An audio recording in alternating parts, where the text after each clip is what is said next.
In 1901, Andrew Carnegie sold his steel company for $480 million and became, overnight, the richest man alive. But here's the part that should stop you cold. He didn't start with money. He started as a penniless immigrant kid, earning $1.20 a week in a filthy factory basement.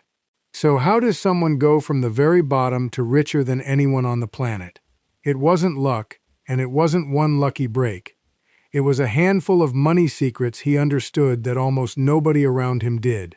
Tonight, I'm going to walk you through 10 of them. And I'll warn you now, some of these go directly against the advice you've been fed your whole life. Stay with me till the end, because the 10th one is the secret that separates people who simply get rich from people who stay rich for generations. The first money secret Carnegie learned changed the entire direction of his life, and it happened with a single check in the mail. Early on, a mentor let him buy a small stake in a company. He didn't have the money, so his mother mortgaged their tiny house to get it. Terrifying, it was everything the family had. And then, a few weeks later, a check arrived. $10. Money he hadn't traded a single hour of work for. He stared at it and said the words that became the foundation of his fortune. "This," he said, "is the goose that lays the golden eggs." That was the moment he understood the difference between working for money and having money work for you. Most people only ever know the first one. They trade hours for dollars, and the second those hours stop, the dollars stop too. The rich quietly build the second kind of income, the kind that shows up whether they get out of bed or not. So let me ask you honestly before we go further, how much of your income right now depends on you physically showing up? Because until you own something that pays you while you sleep, you don't have wealth, you have a paycheck. And those are not the same thing. The second secret is one Carnegie lived by even when he was already becoming rich, and it's the one that looks the least glamorous. He refused to spend money to look wealthy. While other newly rich men were racing to buy mansions and carriages, showing off, Carnegie was doing something almost boring. He took nearly every dollar of profit and poured it straight back into his business. More mills, more furnaces, more machines that made more money. He understood a secret that quietly destroys most people who come into money. Looking rich and being rich are usually enemies. The person who spends every raise chasing a bigger car and a nicer apartment stays broke at a higher and higher salary, forever.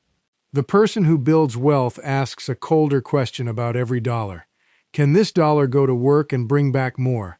Here's something worth sitting with. Every single dollar you spend trying to impress people you don't even like is a dollar that can never work for you again. Carnegie knew that in his 20s. Most people never learn it at all. The third secret is where Carnegie went from wealthy to untouchable, and it's a move most small players never even think about. He stopped paying other people for the pieces of his own business.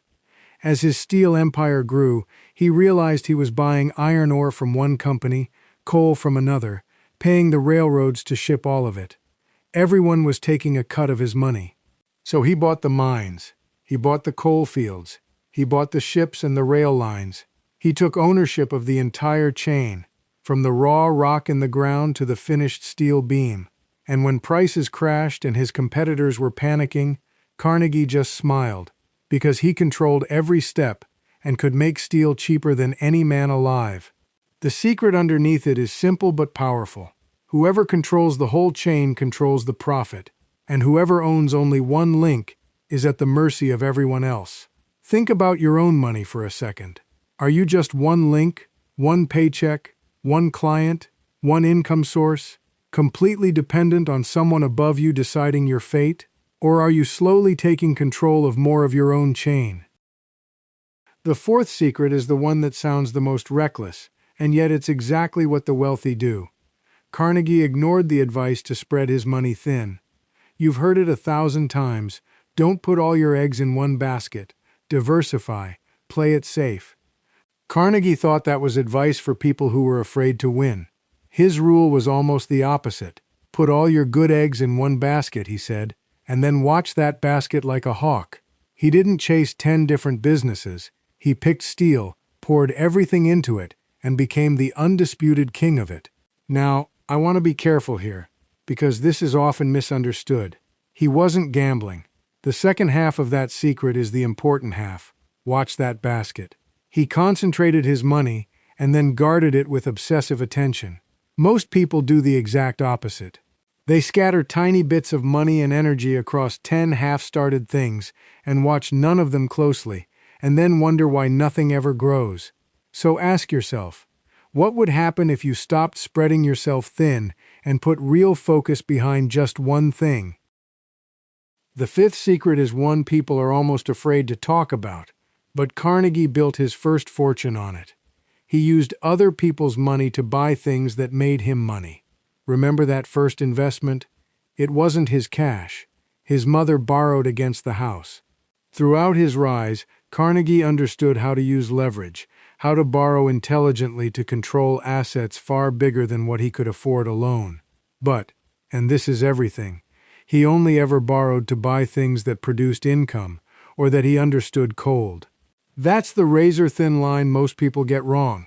There's a world of difference between borrowing to buy a depreciating toy you can't afford and borrowing to control an asset that pays you back many times over. The first kind of debt makes you poor slowly. The second kind, used carefully, is how empires get built. The poor and the broke usually fear all debt equally. The wealthy learn to tell the two kinds apart. Which kind is most of your debt right now? The sixth secret is the one that takes real nerve, and it's when Carnegie made some of his boldest moves. He expanded when everyone else was terrified. During financial panics and downturns, when other businessmen were slashing everything and hiding, Carnegie was buying, snapping up assets cheap, building new mills, positioning himself for the recovery he knew would come. He had a stomach for moving when the crowd was frozen in fear. And this is one of the oldest secrets of serious money. The best opportunities almost always appear when everything looks worst, when everyone else is running for the door.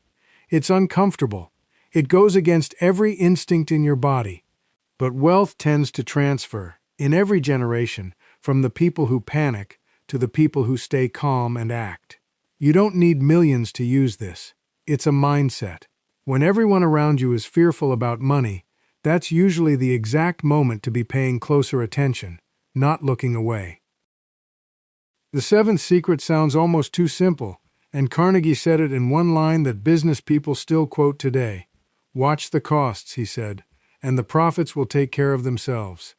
He was famous, almost obsessive, about knowing exactly what everything cost him, down to the smallest detail, when most of his competitors were just guessing. He believed that if you controlled your costs with ruthless attention, the profit was almost guaranteed to follow. And here's why this matters for you, even if you never run a steel mill. Most people have absolutely no idea where their money actually goes. They earn, they spend, and the money quietly leaks out through 100 small holes they've never bothered to count. Carnegie won partly because he refused to be that person. So here's an uncomfortable little challenge. Do you actually know, to the dollar, what you spent last month and where it went? Because you cannot build wealth on top of numbers you refuse to look at. The eighth secret is one people underestimate because it doesn't feel like money at all. But Carnegie treated it like his most valuable asset. His word, his reputation. When Carnegie shook a man's hand, the deal was done. And everyone knew it. Bankers lent him enormous sums on nothing more than his name, because in a lifetime of dealing, that name had never once betrayed them. In business, being the rare person who always keeps their word is worth a fortune, because trust is what unlocks the money, the partnerships, and the opportunities that skill alone never will. The person known for cutting corners might win once or twice, but doors quietly start closing. The person known as rock-solid honest gets the call when the big opportunity appears. Reputation takes years to build and seconds to destroy, and no amount of money can buy it back once it's gone. So guard yours like it's worth millions. Handled right, one day it will be. The ninth secret is one Carnegie admitted openly, and it takes a certain kind of confidence most people don't have. He got rich by surrounding himself with people smarter than him. He couldn't make steel himself. He wasn't the best engineer or chemist in any room. And instead of hiding that, he hunted for people who were better than him at everything, paid them well, and gave them room to shine. The words on his own gravestone say it all. Here lies a man who knew how to surround himself with men better than he was. This is a money secret because your income has a ceiling when you insist on doing everything alone. Real wealth gets built through other people's talent, other people's time, other people's genius, all working towards something bigger than any one person could carry. The person who has to be the smartest in the room stays small. The person who can attract and lead people smarter than themselves can build almost anything.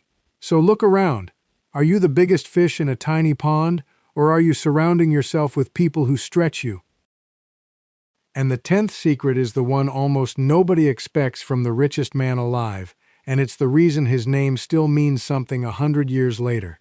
At the peak of his fortune, Carnegie wrote an essay called The Gospel of Wealth, and in it he said something that shocked every millionaire of his time. "The man who dies rich," he wrote, "dies disgraced." Think about that. The richest man on earth declared that dying on top of a giant pile of money is a kind of failure. Because to Carnegie, the money was never the trophy, it was a tool. He gave away almost 90% of his entire fortune while he was still alive. Thousands of libraries, universities, institutions built to outlast him by a century. And here's the secret hidden inside that, the one that ties all the others together. The people who build the most lasting wealth are almost never chasing money for its own sake. They're chasing a purpose bigger than themselves, and the fortune becomes the byproduct of the mission, not the point of it. So the real question isn't just how do I get rich, it's this. What would you actually build if the money were only the tool? Who would you become? Who would you lift on your way up? Get that answer right, and money tends to follow you.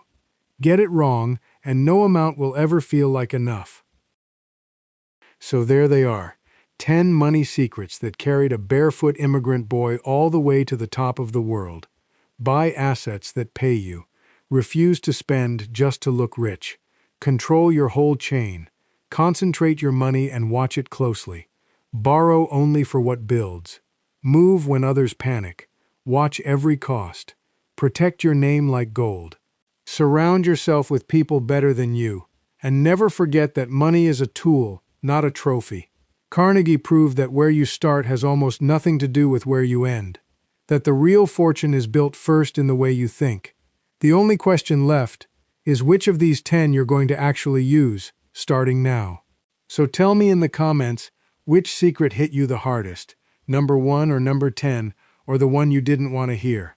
And if this gave you something real, subscribe and stay close, because next time we're going even deeper into the wealth rules the richest people in history quietly lived by. You've got the secrets now. Go build something that's finally yours.